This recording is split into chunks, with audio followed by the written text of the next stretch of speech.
afiangbe, vous voyez, afiangbe, au dao, ça le boit. Il sait, et d'eau, et que je me regarde, et non, afiangbe, ma fait, il sait, ben non, moi, carrément, et mentir au moins, il sait, ou vient, et ma carrière, afiangbe, mentir dedans. Ou vient, carrément, afiangbe, non, et mani, ou adolo. Kunda, arabe ya tia, et vieux salobois. On y vient même beau. Afiangbe non ne mani wadolo. Arabe ya tia, et vieux salobois. Baya igua tia, vieux salobois. Et na adgu tia, vieux salobois, oi, ouais. O salobois, ouais, mon moudiani, na ya wadolo yuwabu. O mo tag mon ya fait, o kyonge, o ko, kebonyanga. Òun ò tagbọ̀n yá fẹ́ orí lóra ni òun ò tagbọ̀n nẹ̀ òsàlóbọ́jí. Agbọ̀n yá fẹ́ orí pàwọn dín ènìyàn rí hàn. Agbọ̀n yá fẹ́ orí bìbìọ́ yóò dọ́ òsàlóbọ́ rẹ̀. Ó máa kẹ́gùn ẹgbẹ́ra ènìyàn ọgọ́rùn-ún náà ti yé náà ń jà ẹ̀wọ̀n. Ènìyàn ọgọ́rùn-ún náà ń gbọ̀n wá mìọ̀wọ̀n ayé. Ènìyàn ọgọ́rùn-ún náà fi ẹ̀ ń lẹ̀ adùn ìvádùn ìhádùn ẹ̀ nẹ́ ènìyàn pàkẹ́ kan. Na kien na tu isene ya gwina bulo yo ori waragbon ine yo ragbon lo salo bagwe na ga na gbon wi e ga ogo fun egbe ine yo ragbon lo salo ba ho no ri ene managbon no ri e managbon ri ifie ne no fun agbe be ni manakon yo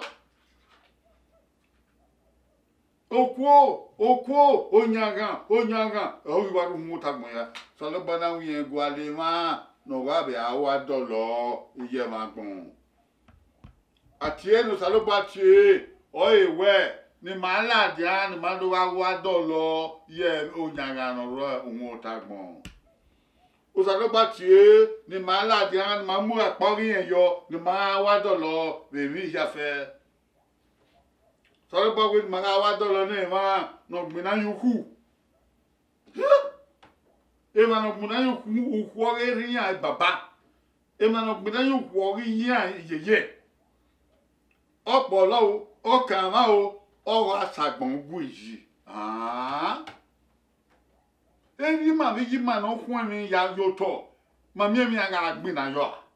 Ugba me ri ma yire ba o keke ni ma ni bie baba. Ni ma ye kwata ni negbe ni ma ya ga ni baba se ayoto bo re ira ti ezo di ma re ya gbona gbebo ayo e ba wo sala ba gwa le ma na wa dolo ye inwina sala ba gwa le ma na wa dolo ye ewina mie no so bo wa ri yoko ba ri je e ka na ya ikun o sa gwa le ma na wa dolo ye ne ikwe vanorowa ikwe harorowa ikwe nenorowa ikwe senorowa idon do what the ne ikwe finance tinjo wapa ya ikwe finance tinjo wapa ya onyanga no ragbon e ogosa ogesu no ya ragbon no ya ra ma usale bagwale no wa do lo ye o kono ragbon fun de mi na yaji Ogun no ragbon fun de ogu gamen ori sosi ogu gamen ori bonle okun no iwa ragbon ba no ogu gamen vana asetinta salo ba gwale wan no wa dolo yo salo ba gwale wan no wa dolo ye uwu orebo ekedun wu lai ke ba an rebo na no agbon wa gbon naji kere ni ade o salo ba gwale wan no wa dolo ye okwo no ragbon Okono re dadabo ni na do akon ni na gbeleboa ebi no salo ba yi agbon ariya ya wa ebi no salo ba yi agbon ogbelewa adolo afiangbe no ni ma no gwala dolo tunda arabe atiyan bi o salo boa atiyan bi o salo boa tunda o salo boa tie ogwale ma no mudiani ya wa dolo adolo maga o fian wa gbon salo ba no fiangbe ma o mamudi anu salo boa ma be abi saloboa ma be ati ma be saloboa enu Jesu Kristi no nyama ise